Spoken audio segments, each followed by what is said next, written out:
Welcome to episode 557 of Salsidoparanormal. I'm your host, James Salsido, and tonight I'm doing another book review, continuing another book review, this time of the Book of Ceremonial Magic by A.E. Waite.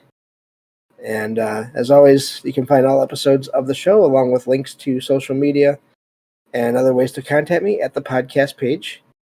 And that is salsidoparanormal.podbean.com. That's SALSIDO paranormal.podbean.com. Always happy to hear from you all, whether you have comments or questions or topic suggestions or stories of paranormal experiences, whether they're your own or from others that you trust. Happy to either read those or have you join me on the show to talk about them. Thank you all for listening, whether you are here for the live streams on Discord or if you listen to the podcast or YouTube feeds, or on the Troubled Minds Radio Network, KUAP, Digital Broadcasting. There you can hear replays of 2 episodes of the show every night at 6 p.m. Pacific, 9 p.m. Eastern, right before Michael Strange and Troubled Minds Radio comes on. And I always like to thank Michael Strange for having me on the network and putting my shows up there as well. So if you'd like to support the show, there are some different ways to do that. You can always share the show with others and rate and review the podcast on your favorite platforms. You can also find paranormal fiction and nonfiction books I've written over on Amazon. And you can sign up for the Patreon page, where you'll get 1 extra True Paranormal Stories from the Web episode every month I am able to do so. Or you can just make one-time donations through PayPal. Support is never expected, but always appreciated, as there are expenses in making these shows, from equipment to research materials to travel expenses in some cases. And again, like I said, we just started this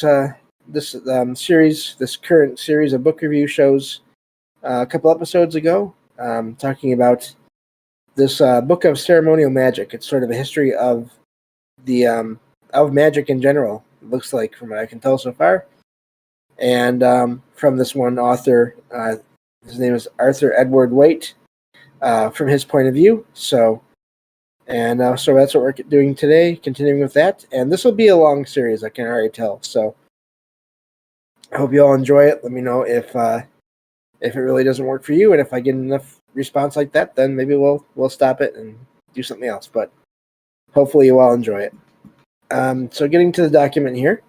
Again, this is all just summaries of that text, of that material that that have been generated by AI, so that I can read just these summaries and then talk about them as we go. So that's sort of what's going on here. This is not actually the text from the book; it's the summarization of that text. So going back to Part 1, Chapter 1, Section 1. Says, and again, these shows are all from the point of view of this one author, so I probably won't agree with everything, but we'll just take it as we go and cover all that when we get there to any points like that. I did that last time too. It says, the summary says, Church and state accepted the effectiveness of ceremonial magic, leading them to persecute magicians harshly. Let me see. So magic posed an implicit threat to the church's spiritual authority. So this is talking about these opposing viewpoints of sort of really, one set of ceremonies, people that practice one set of ceremonies to another group that do their own ceremonies or rituals. Says, to understand the literature of magic, one must see it as either 1, folly or imposture, so basically just doesn't make sense, or 2, concealing real secrets in symbolism, or 3, containing some ancient elements perpetuated through esoteric traditions, like Kabbalism. Not sure if I'm saying that right. It says the Kabbalah has been viewed as either supreme nonsense or a body of theosophy in symbolism. Again, these are this author's views here. I have no real opinion on any of this except for, as always, be respectful to everyone. So, it says this leads to seeing ceremonial magic as either meaningless superstition or hiding real secrets. Some occultists claim there are secret societies possessing the true keys to magical rites and symbols. Printed magical texts fall into three classes. 1. Works by adepts revealing partial truths. 2. Works by independent seekers who discovered some real secrets. And 3. Travesties and distortions of magical doctrine and practice. So in other words, it's all information, and you always have to take into account or try to figure out who's sort of is doing it right or reading it right or whatever, and who's not, and who's just putting out stuff for their own reasons. Excuse me. So it says most extant ceremonial magic texts fall in the third class, and that is, of course, travesties and distortions of magic doctrine and practice. Excuse me. Reflecting the ambitions of medieval sorcery combined with garbled esoteric borrowings.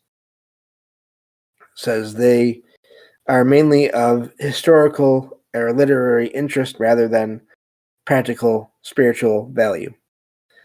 So that's the end of that first section that we started in the last one of these shows. Section 2, the distinction between white and black magic. This is so it says this is based on a sharp contrast between good and evil spirits, and it's largely modern. It says in ancient Egypt, India, and Greece, deities like Typhon, Juggernaut, that's interesting, and Hecate were not considered. Hecate, I'm not sure if I'm saying that right. Were not considered less divine than other gods. Each occult science was liable to abuse, technically known as black magic.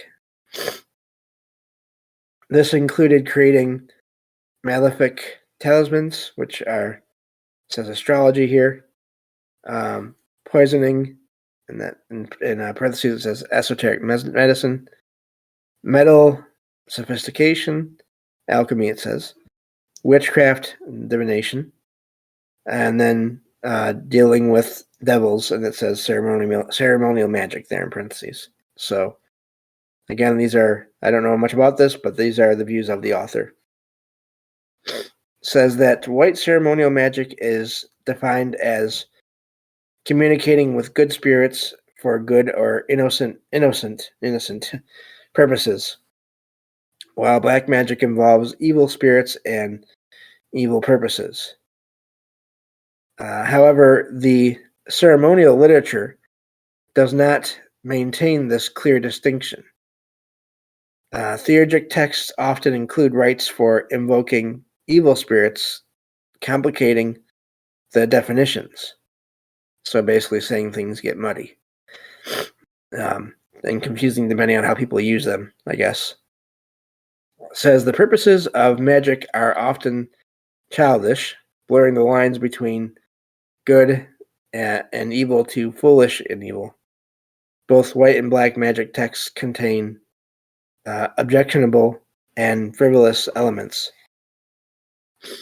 I kind of have a hard time with some of this because I feel like I've heard of people over the years that I sort of, they seem to be like good, decent people to me that have sort of looked into all these things and maybe even done some of these things, and they're still good, decent people. So I don't know how I feel about all that, but that's why we're looking into this material here and just going over the summaries of what it says to see what we can figure out. It says, thus, the two branches have significant overlap. Black magic is not invariably diabolical, and white magic is not always good. The texts are naturally composite and hard to firmly separate. So let's take a little break here and check on the chat here and see what you all are thinking, if anything. But yeah, so this is already interesting. I've always wondered about that too. If magic is sort of similar to just the state of the world in general, where you have everyone is sort of dealing with trying to be good, or some people are trying. Doesn't matter. They maybe they're not. But in other words, this whole mix of all different kinds of people with all different ratios of good or bad intentions at any given time. And it sounds like that's basically what they're saying about the author here is saying about magic as well, is that there's sort of that exists there as well too. So yeah, going back to the material here. Once I find my spot again. Okay. It says, the summary here says, the magical mindset has traditionally made a clear distinction between the magus, which is white in parentheses there, and sorcerer, black in parentheses. Modern occultism has developed this into brothers of the left/right, adepts of transcendental good and good or evil. However, this is not borne out in the literature. And again, this is from centuries ago, a couple centuries ago, I believe. I read somewhere. I should know that, but I forgot to check on that again. But this is not. It says modern, but it's only modern in vague, large-scale history terms.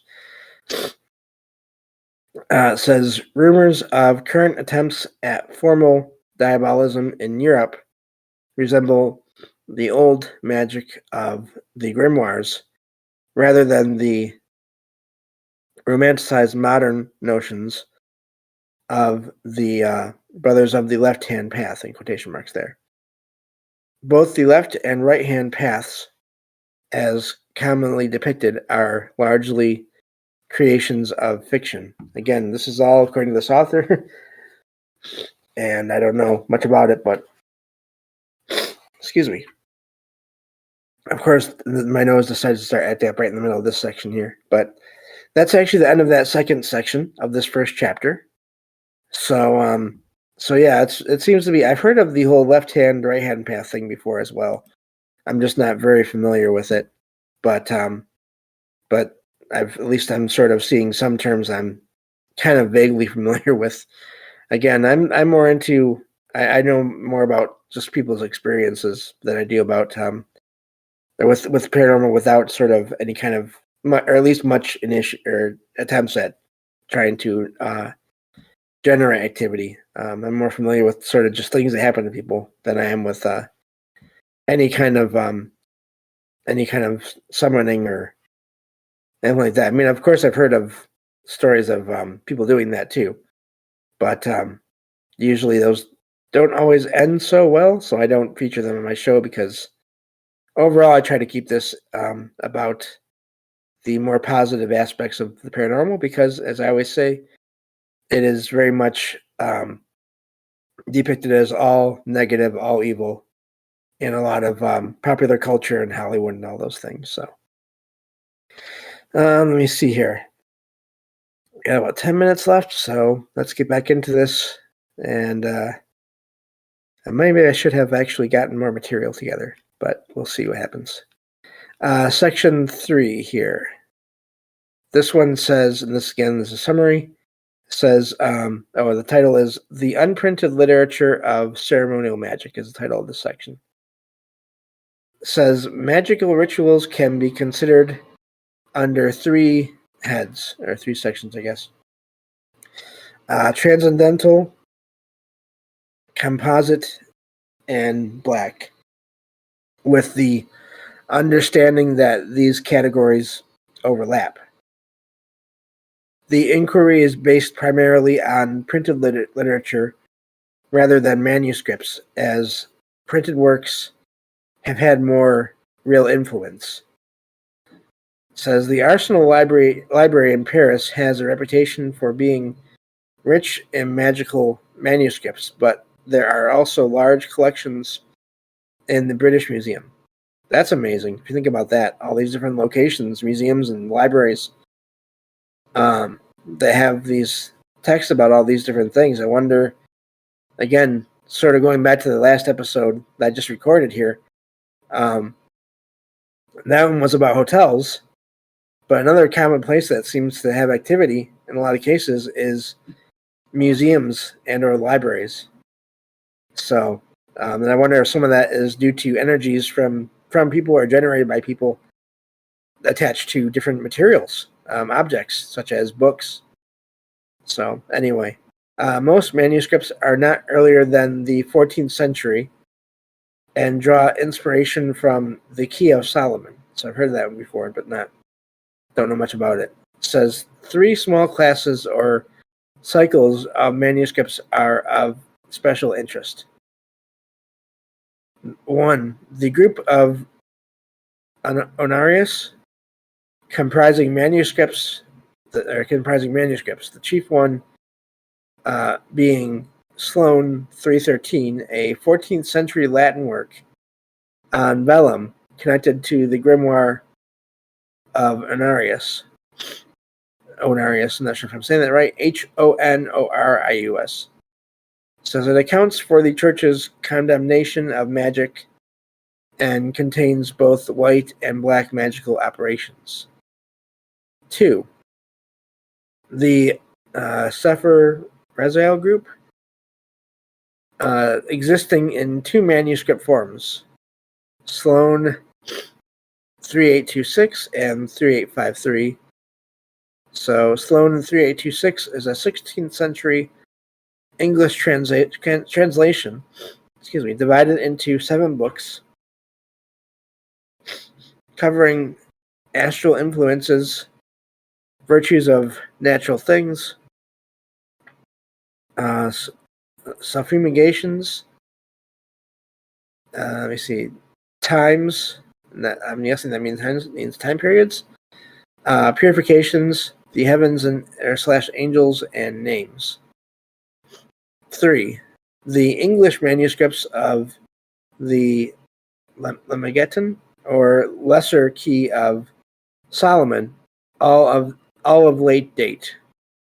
It says Sloane 2731 or 2731 and 3648 contain that full document. Sloane 3648 also includes the Ars Notoria and Paracelsus Archidoxes. And those are some fancy words, at least to me anyway. The 3 manuscript groups contain some overlapping material derived from common sources. Independent treatises like Liber Lunae, I'm not sure, have contributed to multiple later compilations. Says, and so that's, we'll stop there for a second. That's going through a lot, but there's not much left here to go, so we'll just finish this. It says additional miscellaneous manuscripts of note include 1. Sloane 3884, so I'm guessing that's a translator, but I'm not sure, which is treatises on necromancy and crystallomancy, spuriously attributed to Roger Bacon. I believe I've heard that name before. 2. Sloane 3850, which is a 17th century manuscript with excerpts from Agrippa and the Heptameron, and treatises for various magical purposes. And then, I'm sorry, so that's where that ends there. It says the unprinted literature of ceremonial magic presents opportunities for further research, but may not justify the effort involved from a purely historical or bibliographic perspective. So that's all the material I have set aside for now.